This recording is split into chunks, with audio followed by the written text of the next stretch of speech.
नमस्ते, मैं अपूर्वा और आज हम सर मुकुल अग्रवाल के साथ हैं, जो कि एक मनोवैज्ञानिक हैं और उनके पास में 14 साल का एक्सपीरियंस है। उनसे आज हम रिलेशनशिप स्ट्रेस के ऊपर बात करेंगे। सर, मेरा पहला क्वेश्चन आपसे है कि रिलेशनशिप के अंदर सब कुछ अच्छा चल रहा होता है, पर कई बार कुछ सिचुएशंस की वजह से उनको ब्रेक लेना पड़ जाता है कि अभी कुछ वक़्त के बाद हम उसको आगे कंटिन्यू करेंगे। तो ऐसे में उस स्ट्रेस को कैसे मैनेज किया जाए? देखिए, स्ट्रेस होता क्यों है? क्योंकि कुछ आदतें हमें पड़ी होती हैं, फ़ोन करने की, मिलने की, कुछ अपनी बातें शेयर करने की। और जब वो नहीं होता तो एक तो अकेलापन फ़ील होता है। एक घबराहट, बेचैनी रहती है कि कहीं हमारा पार्टनर कहीं और एंगेज ना हो जाए, एक वो टेंशन बनी रहती है। लेकिन ये बहुत ज़रूरी है, जैसे जो शादीशुदा हैं, वह लड़कियाँ मायके चली जाती हैं जब स्ट्रेस होता है तो वह भी उनकी स्ट्रेस मैनेज करने की एक टेक्नीक होती है। और जब गैप होता है ना रिलेशनशिप में, तो रिलेशनशिप जो है दोबारा से जीवंत हो जाता है। ऐसे ही जब आप बॉयफ्रेंड गर्लफ्रेंड है और आपने ब्रेक ले लिया, सबसे पहली बात यह है कि जो उसमें एक बोरिंगनेस होने लगती है, वो दोबारा से आपको एक मजा आएगा। यदि आपने 1 महीने का ब्रेक लिया है और आप 1 महीने बाद मिलेंगे, एक तो बहुत सारी बातें होंगी जो 1 महीने में घटा है, वो सब कुछ बताने के लिए। और मिलने के लिए अलग ही आपके न्यूरोट्रांसमीटर रिलीज होंगे। आपको वो इंसान एक अलग इंसान लगेगा, एक नया इंसान लगेगा, जिससे मिलने के लिए जो आपकी पहले तड़फ होती है ना, लव की पहली जो स्टेज है रिलेशनशिप की, वो लव और पैशन है। तो लव और पैशन आप दोबारा फील करेंगे। तो ये गैप है, बस ये ध्यान में रखें कि 1 महीने बाद तो मिलना ही है। और अलग आपको जो ऊर्जा कम फील हो रही, थोड़ा बोरिंगनेस हो गई थी, थोड़ी लड़ाइयाँ होने लग गई थी, उसमें दोबारा से आपको जो है वो अट्रैक्शन फील होगा। तो मेरे ख्याल में अगर आप वो चीज़ याद रखेंगे कि 1 महीने बाद हमारा साथ दोबारा रिलेशन नया हो जाएगा, पैशनेट हो जाएगा, तो आपको वो स्ट्रेस झेलना ईज़ी होगा, वो इतना मुश्किल काम नहीं होगा आपके लिए। सर, मेरा आपसे दूसरा क्वेश्चन है कि कई बार एक इंसान के अंदर ना खुद को लेके बहुत इन्फीरियॉरिटी कॉम्प्लेक्स होता है। उनको ऐसा लगता है कि हम उस दूसरे इंसान के लिए सही नहीं हैं और जब ये चीज़ें रिलेशनशिप में झलकने लगती हैं, तो उस चीज़ को कैसे टैकल किया जाए? देखिए, परफेक्ट तो कोई भी नहीं है। और यदि आप ही अपने ऊपर डाउट करेंगे, तो दुनिया में और तो कोई बचा ही नहीं है। सबसे पहली स्टेज है accept yourself as it is. आप जैसे भी हो, सबसे पहले आपको अपने आप को पूर्ण रूप से स्वीकार करना है। और दूसरा, कौन सा इतना परफेक्ट इंसान है जिसके बारे में हम इतनी चिंता करें कि शायद उसको हमारे से अच्छा कोई मिल सकता है या हमारे अंदर कोई कमी है। ऐसा कोई परफेक्ट इंसान नहीं होता। तो अपने को सबसे पहले तो एक्सेप्ट करके चलना है अपनी कमियों के साथ, और दूसरे को भी ये मानना है कि उसके अंदर भी कुछ कमियां हैं, और तो एक बैलेंस हो जाएगा।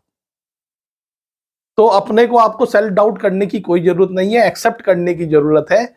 इससे आपका रिलेशन बहुत बेहतर होगा। दूसरा, आपकी रिस्पेक्ट करेगा। जो सेल्फ डाउट करते हैं ना, उसका दूसरा आपका पार्टनर रिस्पेक्ट नहीं करता आपकी, क्योंकि आप अपने कोई वैल्यू ही नहीं है आपकी।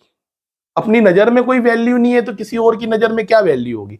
सबसे पहले अपनी नजर में वैल्यू होनी चाहिए। और उसके लिए यदि आपकी एक्सेप्टेंस है कि मैं जैसी भी हूं, मेरे अंदर भी कुछ है, तो आप देखेंगे दूसरा भी आपकी इज्जत करने जा रहा है और रिलेशन बहुत अच्छा होगा। रिस्पेक्ट होनी चाहिए रिलेशन में, प्यार होना चाहिए, वो तभी होता है। बैलेंस होना चाहिए। सर, मेरा आपसे तीसरा क्वेश्चन है कि आजकल लॉन्ग डिस्टेंस रिलेशनशिप बहुत ट्रेंड में चल रहा है। तो जब लॉन्ग डिस्टेंस रिलेशनशिप में लोग होते हैं तो उनको एंग्जाइटी होती है कुछ चीज़ों को लेके, ट्रस्ट को लेके, लॉयल्टी को लेके। तो उन एंग्जाइटी को कैसे मैनेज किया जाए? देखिए, लॉन्ग डिस्टेंस रिलेशन में एक तो हमेशा खतरा रहता ही है कि हमारा पार्टनर किसी और से अटैच ना हो जाए। और दूसरी बात ये रहती है कि रेगुलर बात करना कई बार बड़ा मुश्किल होता है, फिजिकली मिलना बड़ा मुश्किल होता है। तो आदमी को हम भाप नहीं पाते हैं कि वो किस तरह का इंसान है कई बार लॉन्ग लॉन्ग डिस्टेंस में। लेकिन जो क्लोज में है, जो आपके आसपास रहते हैं फ्रेंड, वहां पे भी हम देखते हैं कि जिसे भागना होता है भाग ही जाता है। उसे रोक नहीं सकते, आप पकड़ नहीं सकते किसी इंसान को। क्योंकि इंसानी फितरत ऐसी है कि आप यदि उसे बहुत रोकने पकड़ने की कोशिश करते हैं, वो उतने ही ज्यादा छूटने की कोशिश करता है। तो आपका जो ये फीलिंग होती है कि आपको जो ट्रस्ट इशू होता है कि कहीं ऐसा ना हो जाए, होना होगा तो होगा ही, उसे आप रोक नहीं सकते, लेकिन आपका डाउट करने से और 100% होगा, ये भी एक बात है। तो बार बार ये डाउट क्रिएट ना करें, बार बार जाहिर ना करें कहीं तुम्हारा ऐसा तो नहीं है, क्योंकि कई बार जाहिर करने लगते हैं हम तो और रिलेशन खराब होने लगता है। तो फिलहाल तो जब आप डिस्टेंस में हैं और किसी इंसान को रोक ही नहीं सकते आप, तो आप ट्रस्ट करके ही चलें। ट्रस्ट करके चलेंगे तो बहुत ज्यादा संभावना है कि ट्रस्ट के कारण प्यार भी पैदा होता है, प्यार फील होने लगता है। तो ऐसा नहीं होता लगभग लगभग। तो थोड़ा सा इस मामले में ट्रस्ट बना के रखे, भले ही लॉन्ग डिस्टेंस हो। तो सर मेरा आपसे अगला सवाल है कि कई बार कपल्स के बीच में एक इंसान के अंदर तो दूसरे को लेके प्यार और पैशन बहुत ज़्यादा होता है, पर दूसरा इतना पैशनेट, इतना लव वाला नहीं होता। तो ऐसे में क्या करें?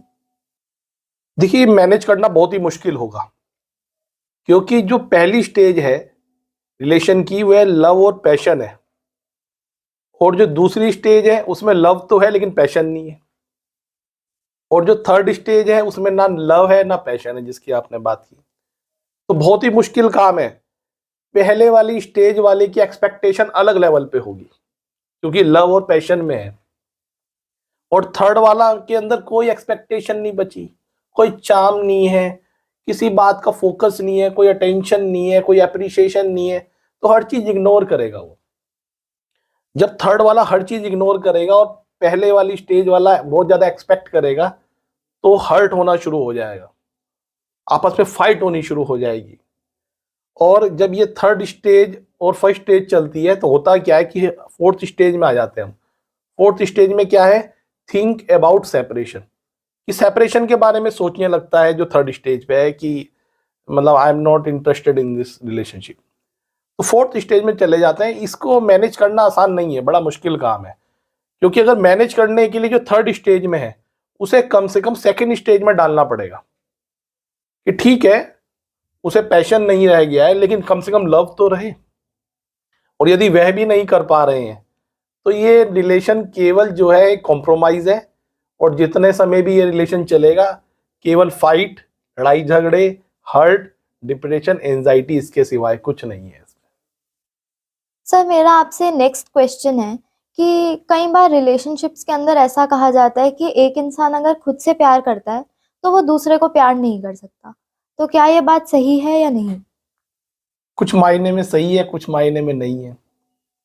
या यदि आप 100% सेल्फ सेंटर्ड ही हो गए, कि आप खुद से ही प्यार कर रहे हो, तो आप दूसरे को आप इग्नोर करने लगते हैं। कई बार आपको लगता है कि तुम्हारे बिना भी मेरा जीवन चल जाएगा।